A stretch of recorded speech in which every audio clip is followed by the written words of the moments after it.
Ciro Flammarion Cardoso. História e paradigmas rivais. 1. A questão e uma escolha.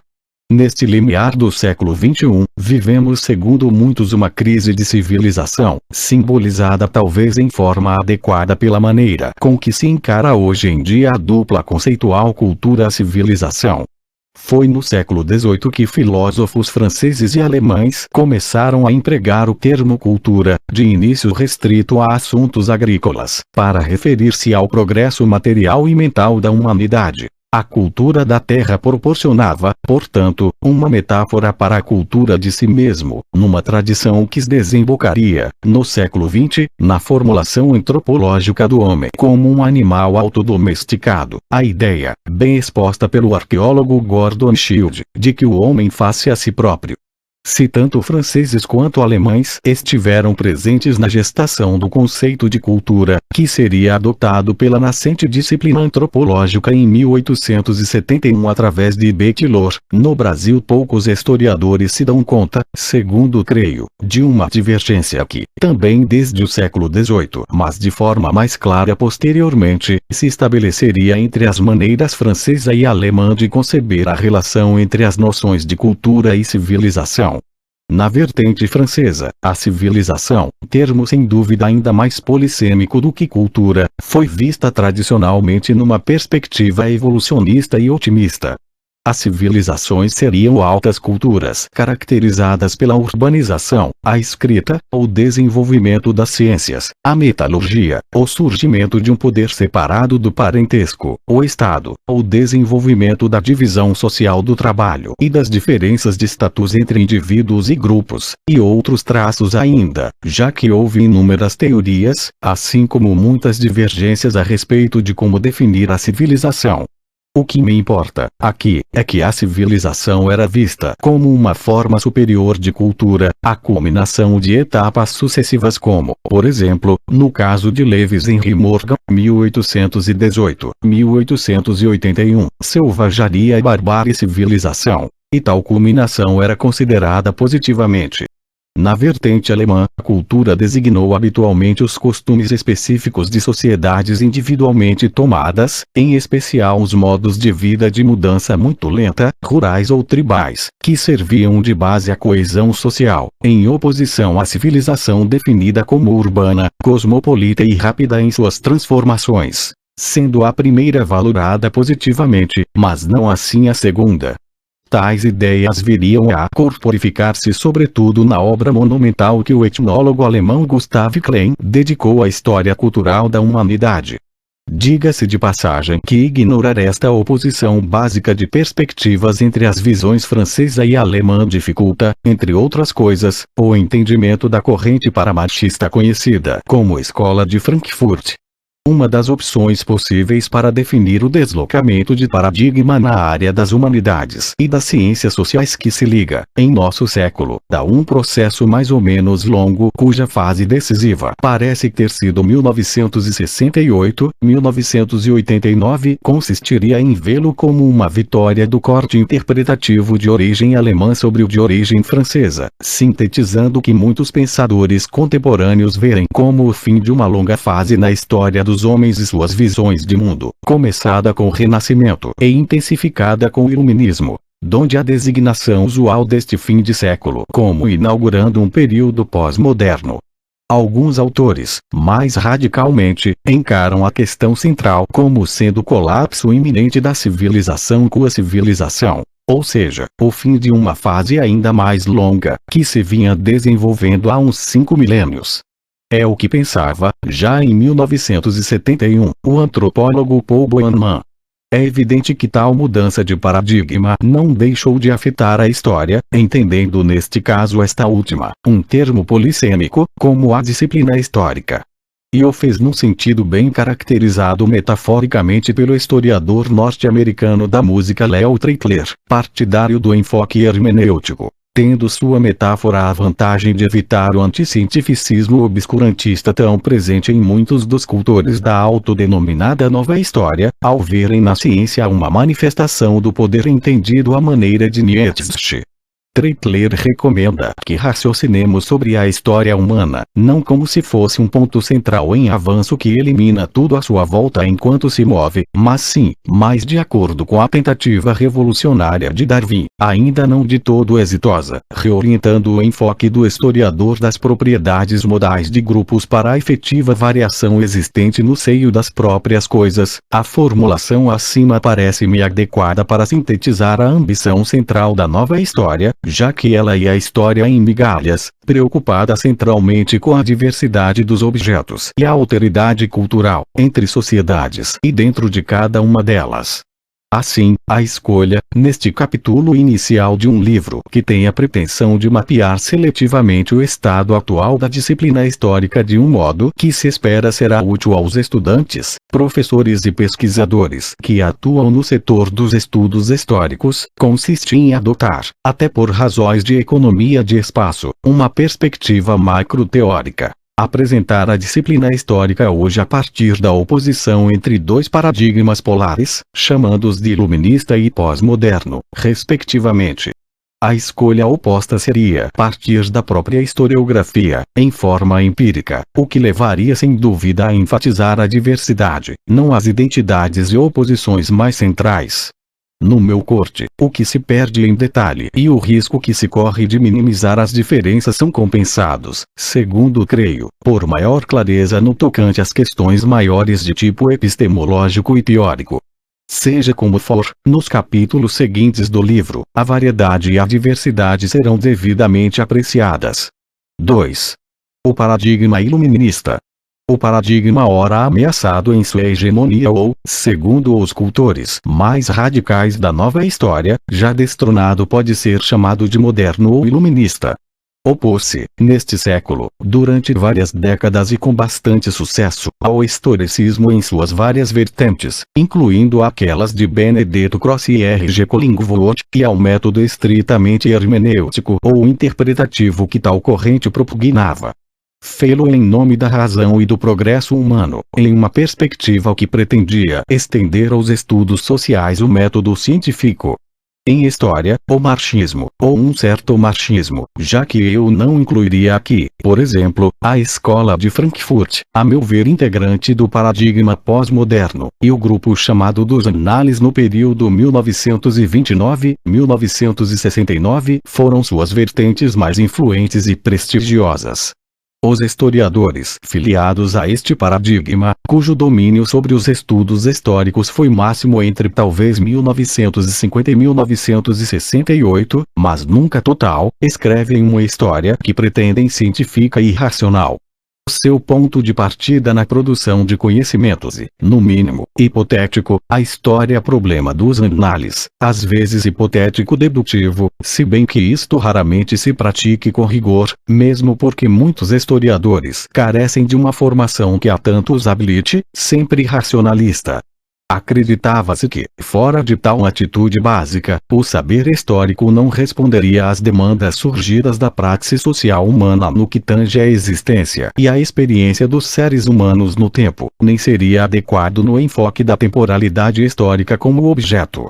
As tendências filosóficas fundadoras vinham dos séculos XVIII e XIX, sendo este último aquele em que a história surgiu como disciplina reconhecida acadêmica e profissionalmente. Viram-se reforçadas, no século XIX e neste, pelo emprego de modelos macro-históricos e teorizantes. Estes podiam ser distintos e até opostos entre si, mas voltavam-se sempre para a inteligibilidade, a explicação, a expulsão ou pelo menos a delimitação do irracional, do acaso, do subjetivo. Exemplificam tais modelos o evolucionismo, em diversas modalidades, o marxismo, o weberianismo, algumas das vertentes estruturalistas. Trata-se de uma história analítica, estrutural, e mesmo macroestrutural, explicativa, na prática, ainda em casos como o de Weber que pretende praticar uma ciência da compreensão, e não da explicação, sendo estes alguns dos aspectos centrais de sua racionalidade, sua cientificidade assumida. Permitir-me resumir muito a apresentação dos elementos essenciais deste paradigma em suas manifestações mais influentes entre os historiadores, o marxismo e o grupo dos anales, posto que em diversas ocasiões, como autor ou coautor, já me pronunciei a respeito. A visão marxista da história foi adequadamente sintetizada por Adam Schaff nos pontos seguintes, nos quais, segundo afirma, o marxismo estabelece: 1. Que a realidade social imutável. 2. Que esta mudança é submetida a leis cujo reflexo são as leis dinâmicas da ciência histórica. 3. Que as mudanças conduzem a estados periódicos de equilíbrio relativo, cuja característica não é a ausência de qualquer mudança, mas sim a duração relativa de suas formas e relações recíprocas. Hoje expressaríamos isto mais precisamente com as palavras da estrutura do sistema. Mesmo se raramente realizada na prática em forma adequada, devido à séria dificuldade que envolve para o pesquisador a ambição do marxismo. Então, a reunião no único movimento do pensamento dos enfoques genético e estrutural das sociedades. Com efeito, trata-se de obter uma visão ao mesmo tempo holística, estrutural e dinâmica, relativa ao movimento, à transformação, das sociedades humanas, como bem entendeu Jerzy Topolsky. O conhecimento que se pretende conseguir basear-se-á no modelo epistemológico que difere tanto do que formula o sujeito do conhecimento como passivo, limitando-se a refletir a realidade exterior, quanto do que limita ao sujeito todo o aspecto ativo no processo do conhecimento. Tal modelo é chamado de teoria modificada do reflexo, a qual postula, entre o sujeito que conhece e aquilo que é conhecido, a mediação da prática, trabalho, praxis, produção, devendo tais termos entender-se em sua acepção mais ampla. No caso específico da história, a consequência desta teoria do conhecimento é que, como os processos passados não podem transformar-se, nós os conhecemos através de transformações constantes de suas imagens consecutivas, em função das mudanças que intervêm na praxis atual. Deve notar-se que isto não se confunde com o relativismo dos historicistas, já que a teoria marxista do conhecimento e um realismo, o objeto do conhecimento histórico, não é constituído pelo sujeito. A praxis atual intervém na apropriação cognitiva de algo que existe por si mesmo e pode ser conhecido. Trata-se, mais exatamente, da concepção da verdade científica como limite absoluto a que tendem verdades relativas ou parciais, cujo alcance maior ou menor depende do tipo de conhecimento histórico que permite a prática social de cada época ou fase. Outro sim, o estudo das estruturas presentes, com a finalidade de orientar a praxis social relativamente a elas, conduz à percepção de fatores formados no passado, cujo conhecimento é útil para a atuação na realidade de hoje. Assim, a teoria marxista do conhecimento implica necessariamente uma vinculação epistemológica dialética entre presente e passado. Um livro de Jean Chesneux pretendeu extremar esta relação, interpretando a mediação do trabalho, da prática e da produção no processo do conhecimento como algo que deve significar por história, estrita e pragmaticamente, a serviço direto de uma militância política qualquer, desde que revolucionária e popular. Deve notar-se que a preocupação holística do marxismo transcende, mesmo, a esfera estritamente humana. Natureza e história humanas aparecem como subsistemas da realidade do mundo, ambos em movimento dialético autodeterminado mas, por outro lado, vinculados um ao outro. E assim que a principal contradição dialética reconhecida pelo materialismo histórico marxista e a que se estabelece entre o homem socio-historicamente determinado, daí a teoria das classes sociais, no caso das sociedades pós-tribais, e a natureza, e se resolve no desenvolvimento das forças produtivas. As outras contradições centrais ligam, como se sabe, a dinâmica das forças produtivas ao caráter conservador das relações de produção e a determinação em última instância pela base econômica autonomia relativa dos diversos níveis da superestrutura. Da análise integrada dessas contradições e que surgem conceitos fundamentais como modo de produção, formação econômico-social, classes sociais. Além de ser uma corrente evolucionista em sua visão da história humana, um dos esforços maiores dos marxistas do século XX foi no sentido de mostrar, a meu ver com sucesso, que trata-se de um evolucionismo complexo, multilinear, que não exclui estagnações e retrocessos. Ao contrário do que ocorria na Vulgata stalinista, o marxismo fala correntemente de leis tendenciais da história, atinentes às formas de relacionar-se dos diferentes níveis do social em movimento, e das sociedades com a natureza. A possibilidade disto vem de que, por não ser o devir social planejado em sua totalidade, ou seja, não sendo a história algo que os homens façam segundo uma vontade coletiva e um plano coletivo, as colisões entre as inúmeras vontades e ações individuais criam no campo da história um estado de coisas muito semelhante ao imperante na natureza inconsciente. Assim sendo, é possível ao mesmo tempo reconhecer que na história humana os participantes têm consciência, e que o curso da história é governado por leis objetivas e cognoscíveis. Outra razão disto é o fato de os homens não poderem escolher livremente, com independência das circunstâncias, as suas forcas produtivas, pois toda forca produtiva é o produto de uma atividade anterior, e as forcas produtivas evoluem com relativa lentidão. Em outras palavras, em cada momento, as lutas sociais que determinam a configuração que terá a sociedade estudada, incluindo os aspectos mais conscientes e voluntários dessas lutas, não se travam no vácuo, livres de determinações, mas, pelo contrário, no interior de uma delimitação estrutural herdada da história anterior e que não há como transformar em totum num período curto por simples atos de vontade. Assim, as estruturas em questão impõem limites ao que ou não possível em cada momento. O impacto do marxismo sobre os historiadores profissionais não se fez sem dificuldades, e estas não foram principalmente teóricas ou acadêmicas. Eis aqui o que diz, sobre o caso francês, Leroy Ladurie. A influência marxista foi capital e ao mesmo tempo bastante oculta. Simplesmente porque, há 50 anos, ser marxista na Universidade Francesa não era bem visto, sobretudo se houvesse preocupação em fazer carreira segundo Geoffrey Barraclough, que não era marxista. A influência crescente do marxismo deve-se principalmente ao fato de que oferecia a única base verdadeiramente satisfatória para um ordenamento racional dos dados complexos da história da humanidade. Em contraste, o mesmo historiador acha, sobre os análises, o que preciso sobretudo lembrar a propósito desta nova concepção da história, e que mais contribuiu para que fosse amplamente aceita, e que não procurava impor um novo dogma, nem uma nova filosofia da história, mas sim convidava os historiadores a que mudassem seus modos de trabalhar e seus métodos. Ela não os amarrava a uma teoria rígida, mas sim abria-lhes novos horizontes de fato, mais do que da revista Annales. Trata-se daquilo que Eric Hobsbawm chamou de novelle vague da historiografia francesa. A revista foi núcleo e ponto de encontro, mas há historiadores da maior importância, como Ernest Labrousse, que foram periféricos em relação à orientação do grupo dirigente do periódico. Baseando-me em síntese de minha autoria já antiga, eis aqui o que vejo como pontos básicos quanto à tendência ora em foco. 1. A crença no caráter científico da história, que no entanto é uma ciência em construção. Isto conduziu, em especial, à afirmação da necessidade de passar de uma história-narração a uma história-problema mediante a formulação de hipóteses de trabalho. 2.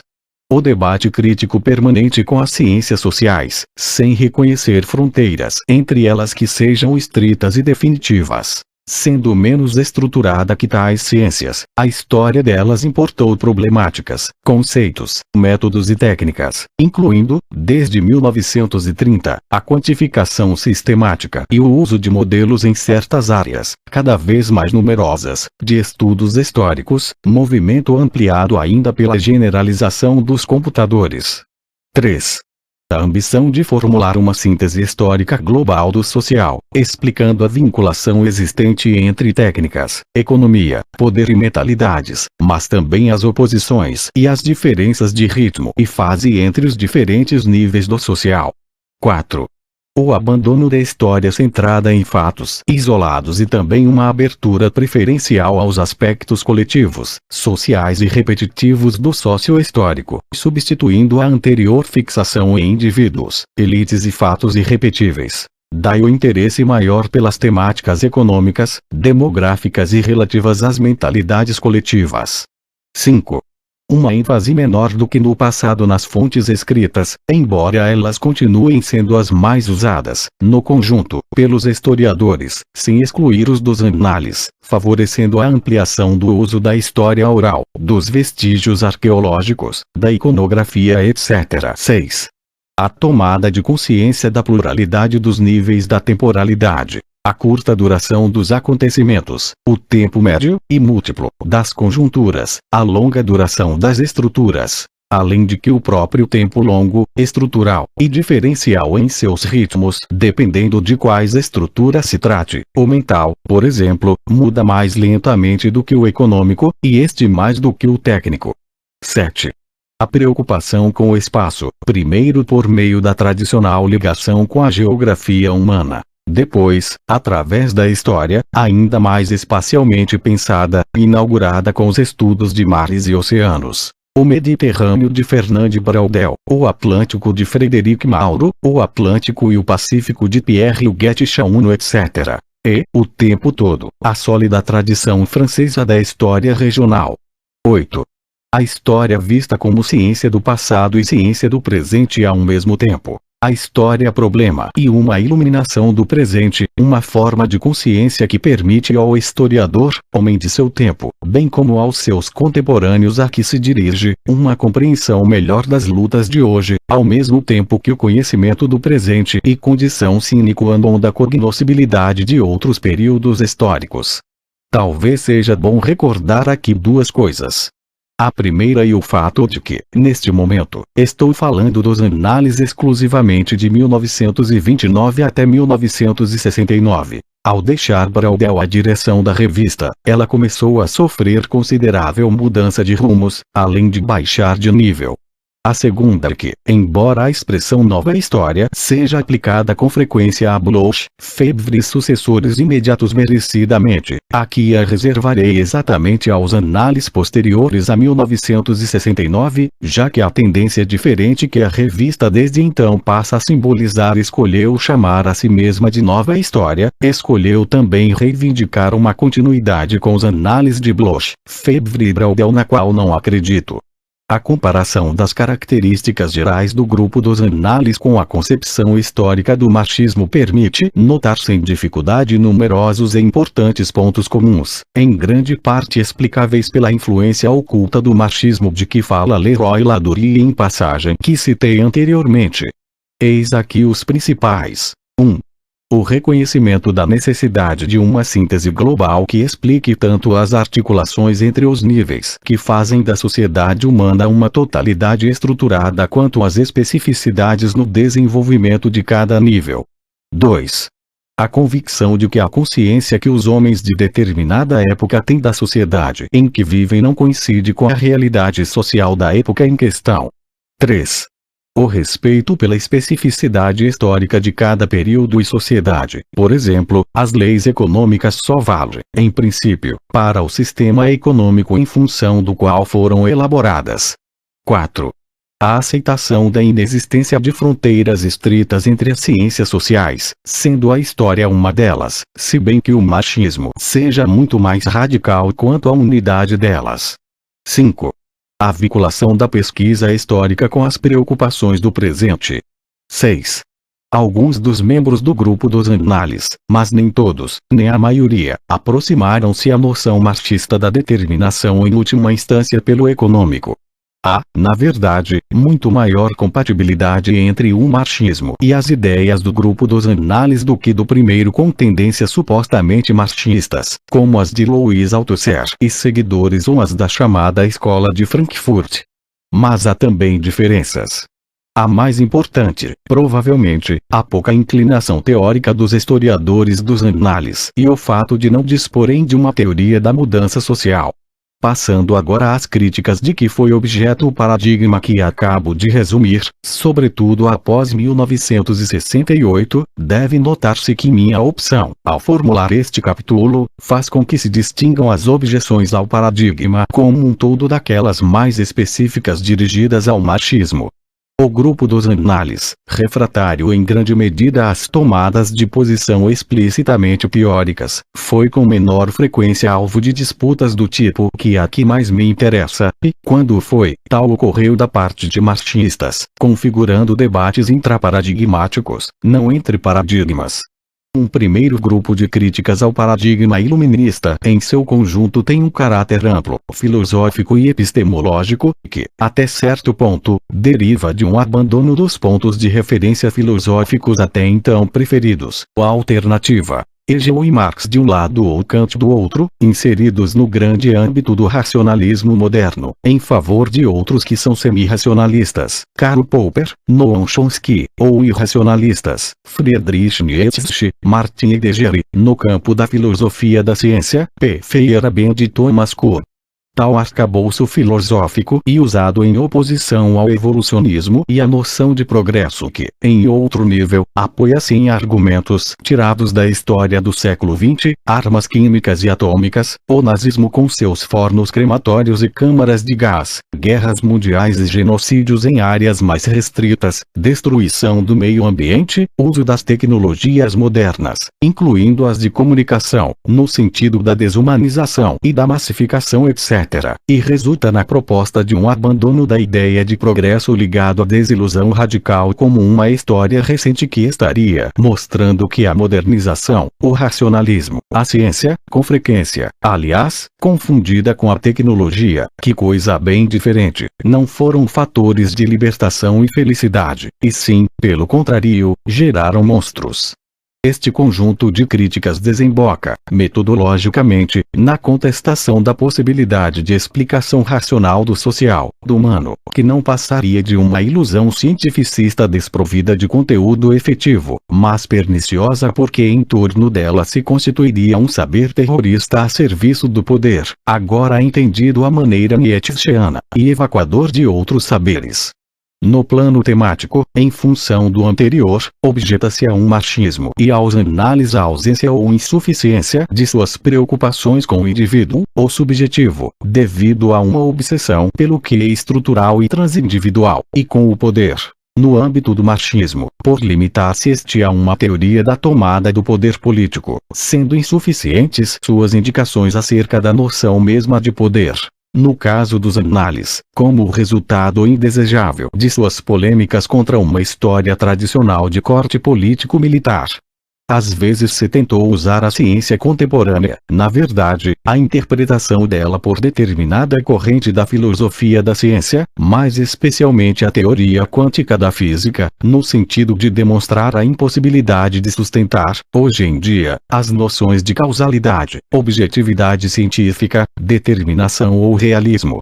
Isto, no entanto, foi feito em formas que mostram deficiência de informação, em especial da parte dos historiadores, vítimas às vezes de sua falta de preparo científico e filosófico, que os faz embarcar nas canoas que lhes pareçam ir no sentido por eles pretendido, sem verificar se estão ou não furadas. Com efeito, é frequente que esgrimam argumentos envelhecidos, além de conhecidos só de segunda mão. Assim, por exemplo, boa parte dessa argumentação pretensamente científica ou baseada na ciência apoia-se na escola de Copenhague da filosofia da ciência, que há umas décadas dava a impressão de representar a interpretação ortodoxa em matéria de teoria quântica, mas hoje em dia faz água por todos os lados, razão pela qual suas posições indeterministas, subjetivistas e antirrealistas em nada ajudariam já a embasar a linha de discussão pretendida. Às vezes a coisa é ainda pior. A crítica à ciência e sua objetividade parece referir-se a uma ciência à maneira de Newton ou de Laplace, o que, como é óbvio, carece de sentido neste final de século XX em que ninguém sustenta posições assim. E evidente que, por razões ideológicas, mesmo cientistas naturais podem usar a ciência, no debate com o paradigma de que estamos tratando, em especial com o machismo, inadequadamente.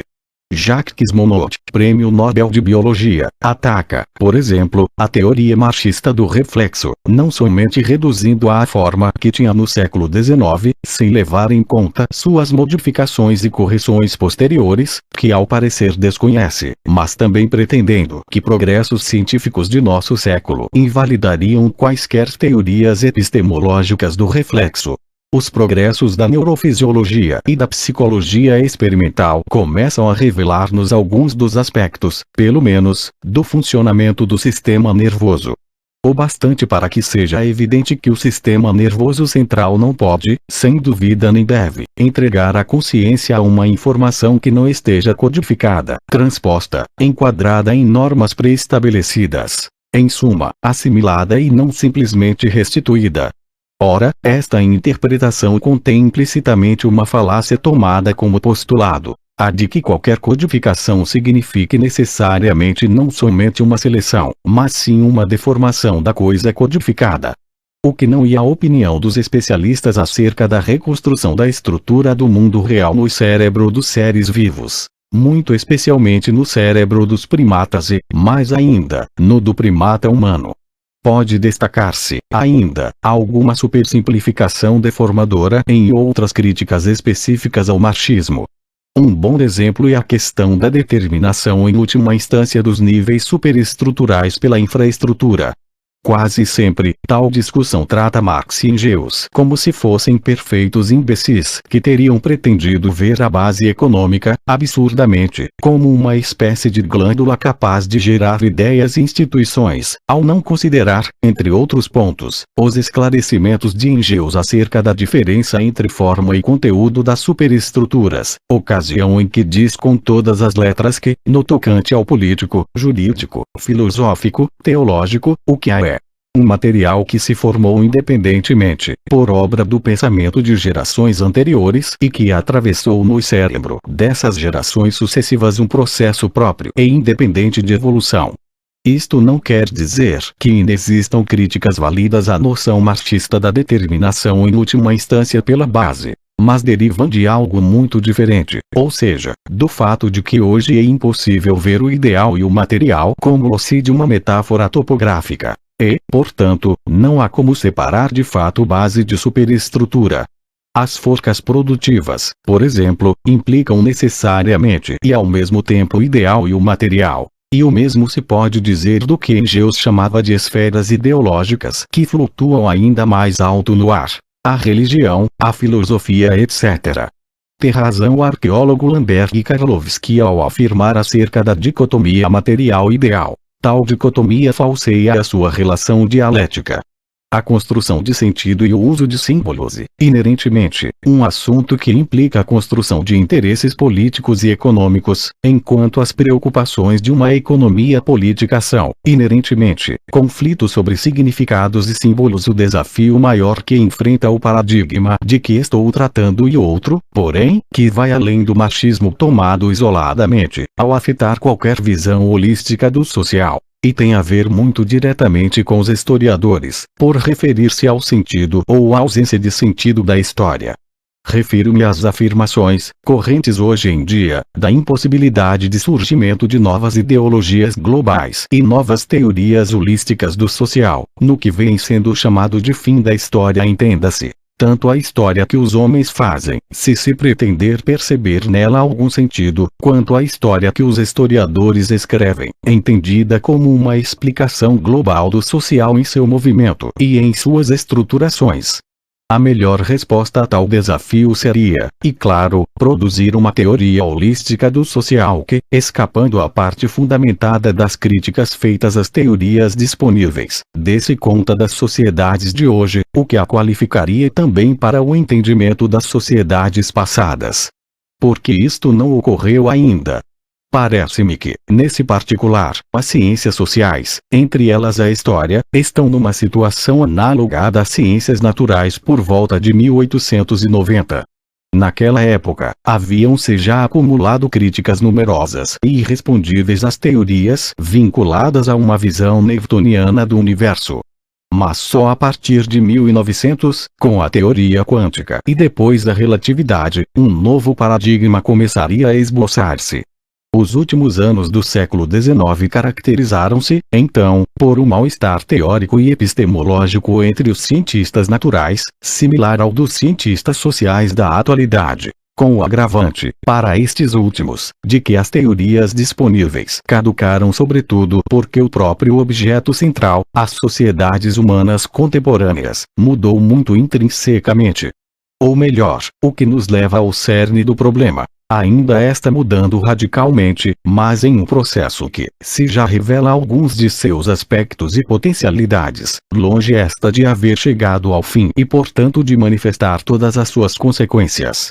Vivemos com um pé no mundo ainda presente, mas em vias de superação, o das primeiras revoluções industriais, com suas concentrações fabris e urbanas, com sua ênfase na palavra escrita, com suas lutas sociais específicas e conhecidas, e o outro pé no mundo que ainda está nascendo, no qual o computador, ao generalizar-se em conjunto com elementos tecnológicos como o fax, os processos digitais de armazenagem e comunicação de informações e a robótica, poderá perfeitamente tornar anacrônicas as concentrações fabris e urbanas, em que a primazia da palavra escrita vê-se contestada, em que as lutas sociais mudam de forma e de objetivos. Como teorizar, nestas condições, sobre as sociedades vistas holisticamente, se elas estão em pleno devir para se tornarem outras, se bem que no quadro, ainda, do capitalismo, a inabilidade, até o momento, de o fazer, eis o que mais dá forca às concepções de dissolução da história em múltiplas histórias e do abandono dos grandes tornantes históricos como a Revolução Francesa. A perspectiva do historiador deveria torná-lo imune a mais este fim da história, em função da prosperidade de pós-guerra, que durou umas 3 décadas. Não ouvimos falar de outro fim da história, especificamente o conto do fim das crises capitalistas, o que desde o primeiro choque do petróleo, tornou-se uma piada e hoje está de todo esquecido. Além de que o fato mesmo da ausência de solução a problemas como o desemprego, a miséria, a exploração social e a punção de recursos de certas partes do mundo em proveito de outras, através de mecanismos renovados, serviço de dívida, política de patentes, ou antigos, guerra do Golfo, não poderá deixar de suscitar teorias, ideologias e utopias de luta, a médio prazo, que necessariamente precisarão levar em consideração o mundo em seu conjunto. Mas a inexistência, por enquanto, de teorias globais satisfatórias sem dúvida torna difícil a defesa de uma perspectiva holística, sem a qual não há como propor uma mudança cabal do estado de coisas imperante em direção a um futuro distinto. Certos historiadores de esquerda, como José Fontana, acham que a volta a um marxismo depurado bastaria. Não o creio. As transformações, tanto do socialismo quanto das ciências sociais, acumuladas de fins do século XIX até agora são suficientemente, a meu ver, para garantir que a nova visão holística e potencialmente renovadora das sociedades humanas que vier a surgir no futuro próximo terá muitos elementos do marxismo, mas em geral, do paradigma iluminista. Mas será uma teoria nova, diferente. Construí-la supõe, antes de mais nada, combater de frente certas tendências perversas da atualidade.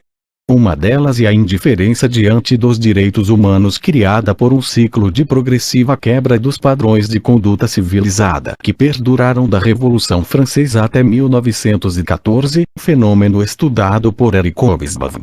A outra é a ofensiva neoconservadora e neoliberal de que fala Pablo González Casanova, a qual, aproveitando-se da conjuntura mundial da atualidade, consegue impor um tabu epistemológico a problemas como os da dominação e da exploração, declarados inexistentes como objetos legítimos de estudo e debate. 3. O paradigma pós-moderno. A definição mais explícita acerca do que seria a história-disciplina no interior do paradigma de que agora vou tratar e talvez a de Keith Jenkins, que vê sua própria posição a respeito como cética e irônica. A história é o discurso mutável e problemático, ostensivamente a respeito de um aspecto do mundo, o passado, produzido por um grupo de trabalhadores cujas mentes são de nosso tempo, em grande maioria, em nossa cultura, historiadores assalariados, e que fazem seu trabalho em modalidades mutuamente reconhecíveis, que são posicionadas epistemológica, ideológica e praticamente e cujos produtos, uma vez em circulação, estão sujeitos a uma série de usos e abusos logicamente infinitos, mas que, na realidade, correspondem a uma variedade de bases de poder existentes em qualquer momento que for considerado, as quais estruturam e distribuem os significados das histórias ao longo de um espectro que vai do dominante a um marginal. Por que chamar de pós-moderna uma concepção da história, ou melhor, das histórias, como a de Jenkins? Não só nem principalmente porque tal autor assim a considera. Sobretudo porque corresponde bem à definição do que seria a posição pós-moderna segundo os que a assumem. Com efeito, para J.F. Lyotard, o pós-modernismo se caracteriza pela morte dos centros e pela incredulidade em relação às metanarrativas. O primeiro ponto, se aplicado à história-disciplina, levaria a afirmar que os pretensos centros, entenda-se, lugares de onde se fala, a partir dos quais se afirmariam as diversas posturas diante da mesma, não são legítimos ou naturais, mas sim ficções arbitrárias e passageiras, articuladoras de interesses que não são universais. São sempre particulares, relativos a grupos restritos e socialmente hierarquizados de poder. Em outras palavras, não há história. Há histórias para os grupos em questão. O segundo ponto significa que, no mundo em que agora vivemos, qualquer metadiscurso, qualquer teoria global, tornou-se impossível de sustentar devido ao colapso da crença nos valores de todo tipo e em sua hierarquização como sendo universais, o que explicaria ao assumir o niilismo intelectual contemporâneo, com seu relativismo absoluto e sua convicção de que o conhecimento se reduz a processos de semiose e interpretação, hermenêutica, impossíveis de ser hierarquizados de algum modo que possa pretender ao consenso. Não é difícil perceber o embasamento filosófico de uma concepção dessas. Nietzsche e Heidegger, aliás numa versão elaborada por Pigo nos seus como, entre outros, Foucault, Deleuze e Derrida, Wittgenstein. Apoiando-me no arqueólogo Jean-Claude Gardin, passo agora ao que seriam os aspectos centrais da tendência hermenêutica nas ciências sociais. 1. A dualidade natureza-cultura. 2. O lugar do sujeito, como ator social e como observador do social. 3. Uma revisão dos critérios de validação. 4. A inevitabilidade de uma multiplicidade de interpretações para cada objeto estudado.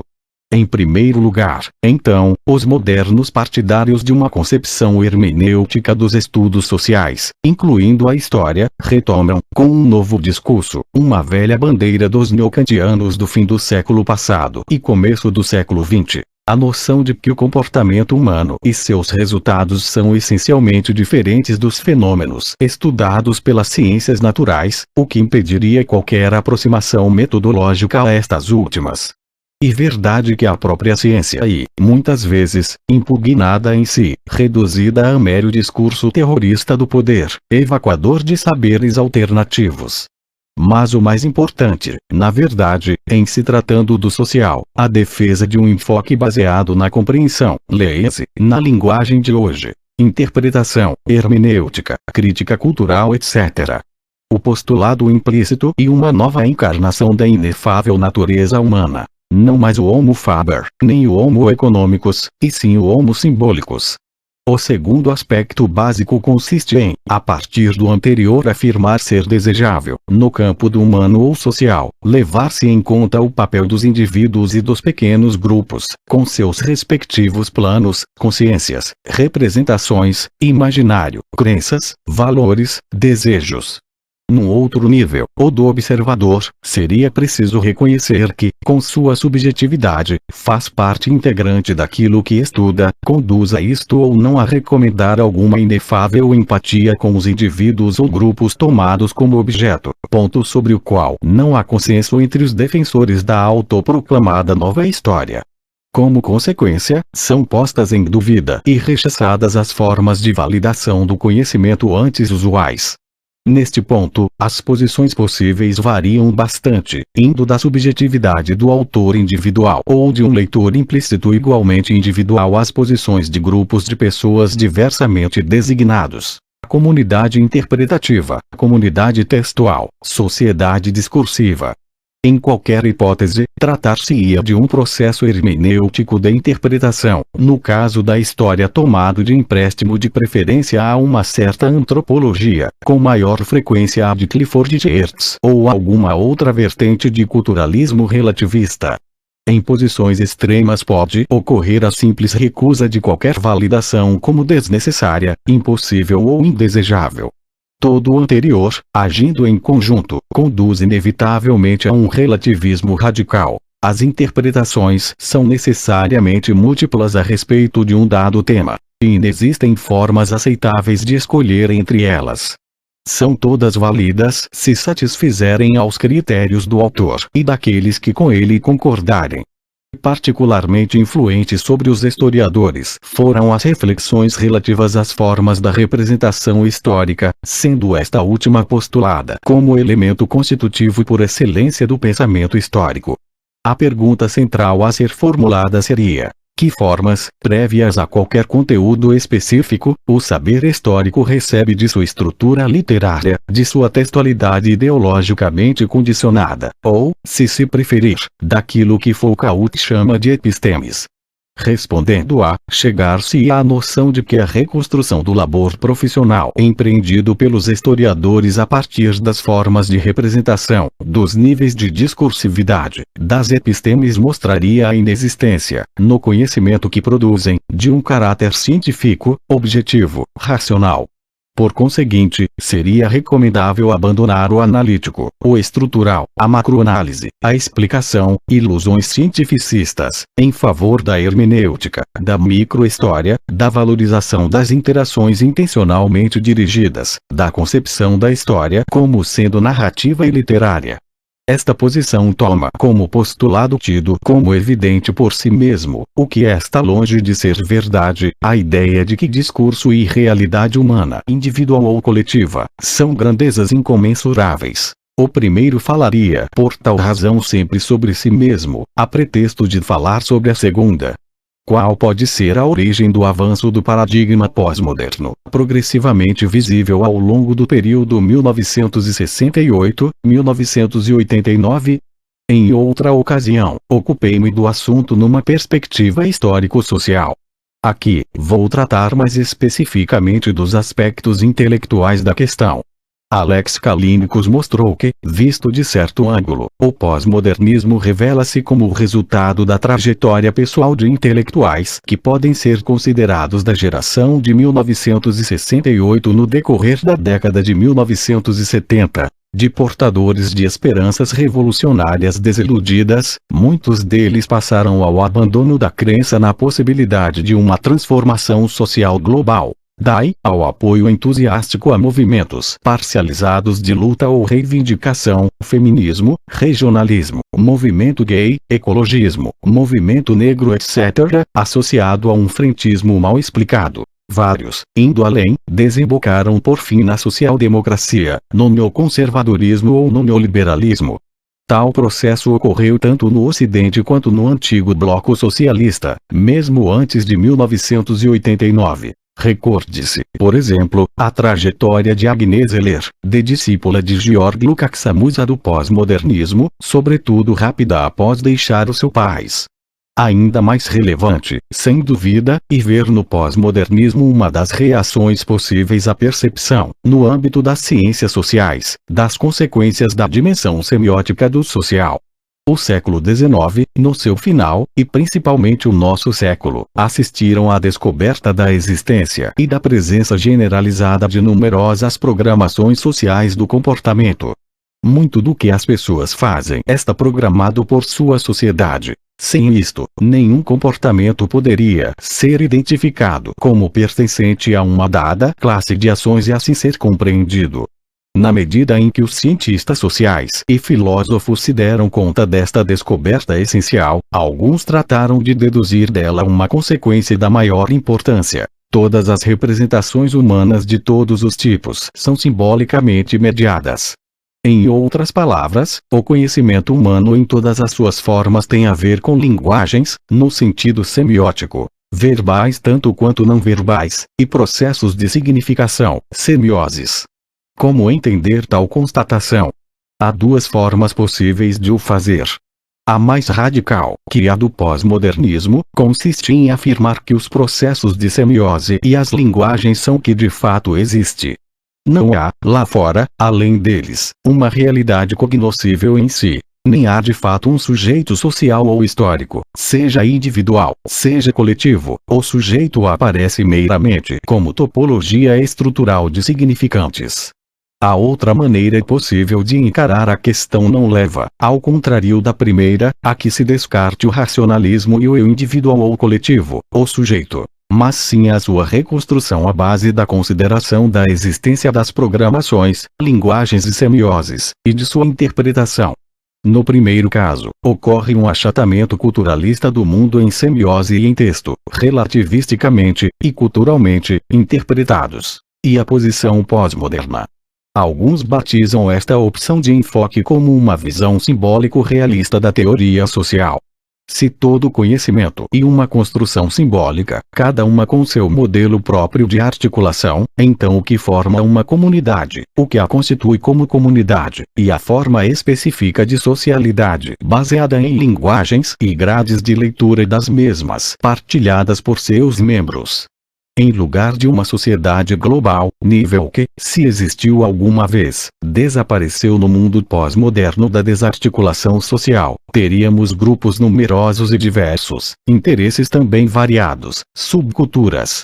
Isto foi criticado como sendo uma cultura do narcisismo e ajudaria a explicar, por exemplo, o surgimento da ego-história. Convém notar, neste ponto, que os cultores da nova história nem sempre se alinham a uma posição ortodoxa ou estrita nestas questões. Ou, ao fazê-lo, podem depois recuar.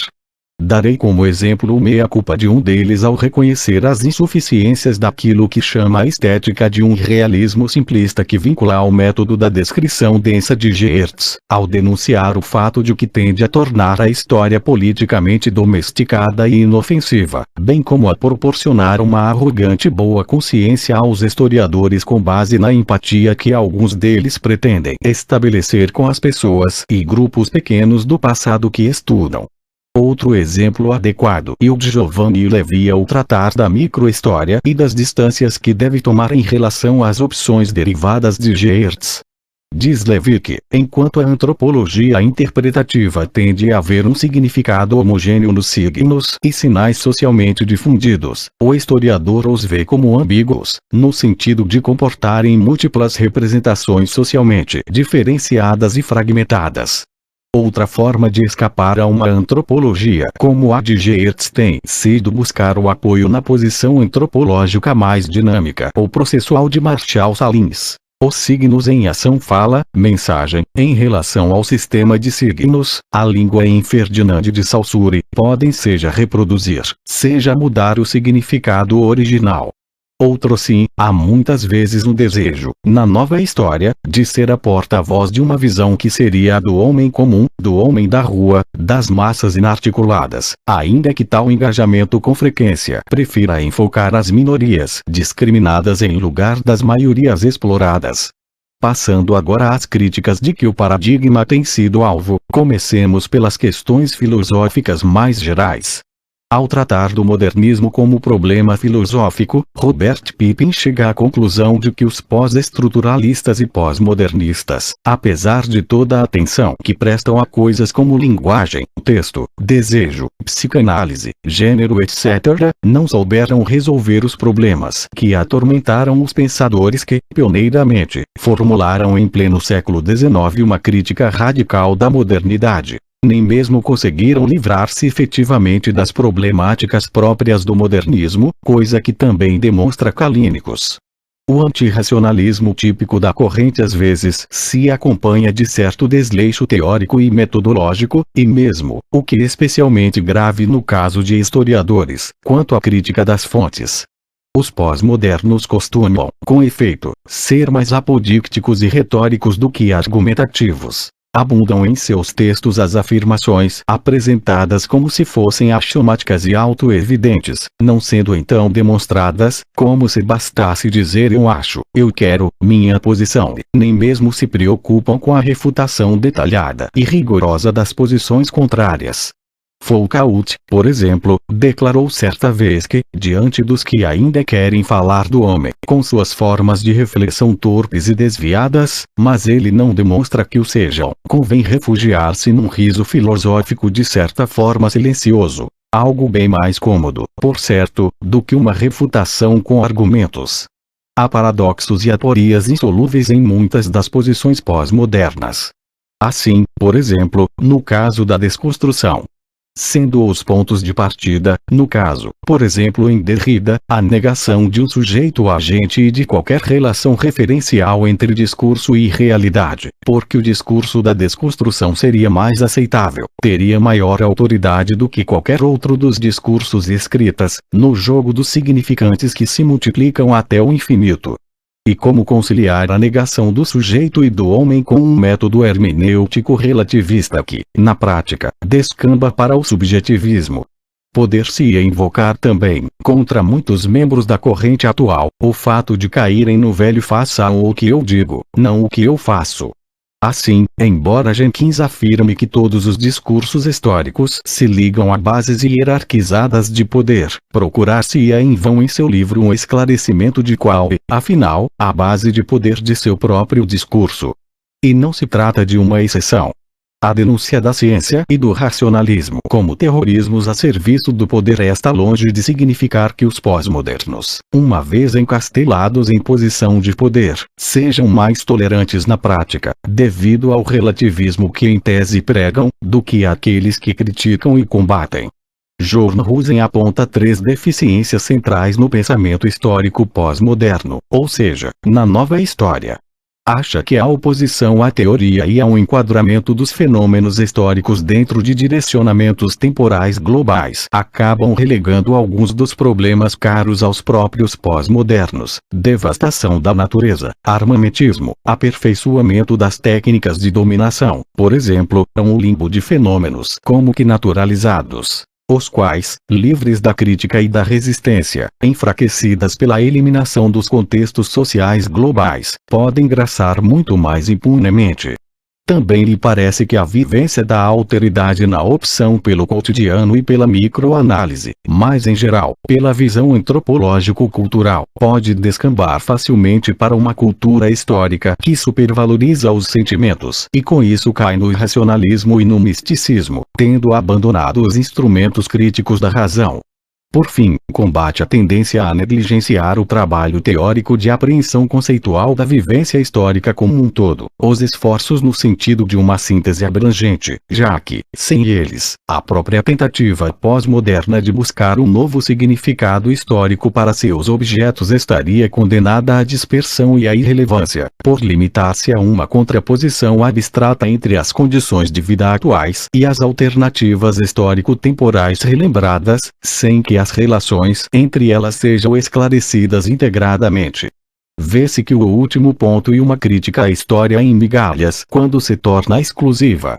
Em artigo de grande interesse, David Garr, na esteira de autores como Paul Kripke, Keith Donnellan ou Donald Davidson, mas usando argumentos filosóficos tomados da mesma linha invocada pelos pós-modernos, em especial o Searle e Heidegger, opôs-se à visão, típica por exemplo de Paul Ricoeur e Aidan White, que, a partir da problemática da representação da realidade, postula uma descontinuidade radical entre a narrativa e o mundo real físico ou humano. Neste caso, que o que interessa a cada individual ou coletivo.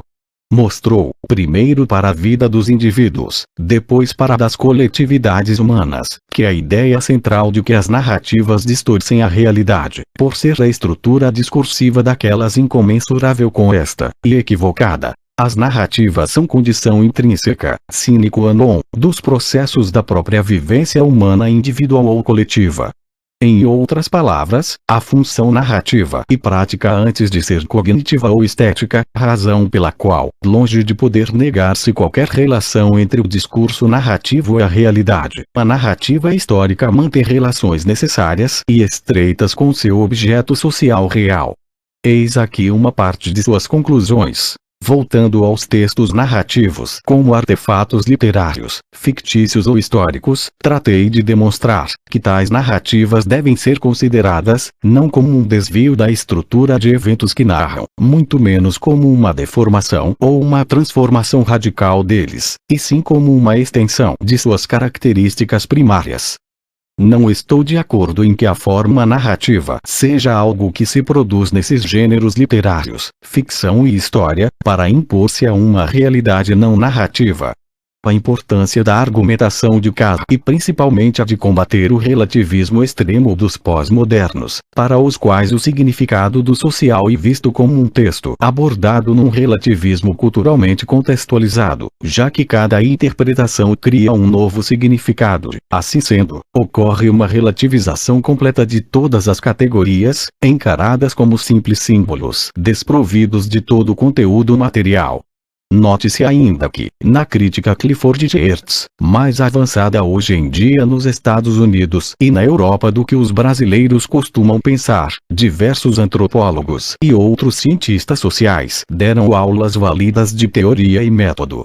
Um deles em especial, Roger Kessing, mostrou que a cultura pode ser, entre outras coisas, um modo de mascarar e sustentar poderes e privilégios, de ocultar a exploração e a opressão. Apontou também que é preciso sempre perguntar quem cria e define os significados culturais, e com que finalidade. 4. Conclusão. Em seu artigo sobre a microhistória, Giovanni Levi afirma que, nela, mostra-se uma relação entre os sistemas normativos e a liberdade de ação criada para os indivíduos por aqueles espaços que sempre existem e pelas inconsistências internas que fazem parte de quaisquer sistemas normativos.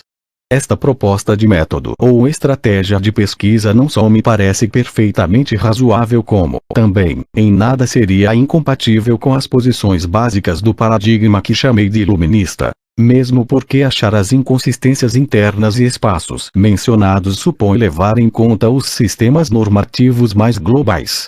O mesmo não ocorre, porém, com as considerações sobre narrativa e discursividade que aparecem no mesmo artigo.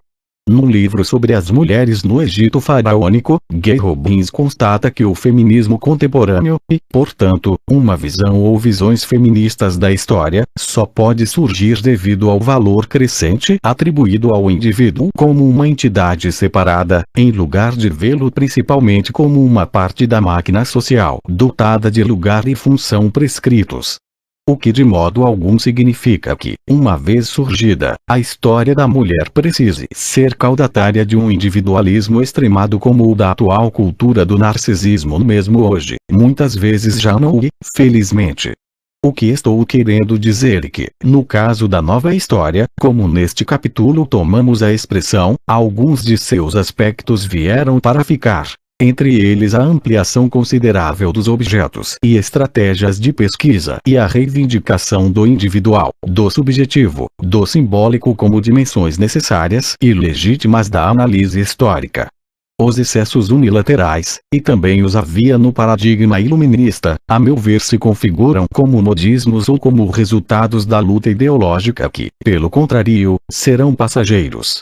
Em minha opinião, como foi explicado, é inevitável que surjam, a curto ou médio prazo, um ou mais paradigmas explicativos globais, já que as razões que os suscitaram no passado, os graves problemas sociais e mundiais sem resolver, exigirão que se renovem os horizontes utópicos orientadores, a manha, de lutas sociais menos parcializadas e mais coerentes do que as de hoje. As quais serão, no entanto, bastante diferentes das lutas de ontem, já que, por mais que ainda no âmbito do capitalismo, as sociedades humanas sofreram e continuam sofrendo transformações de enorme alcance.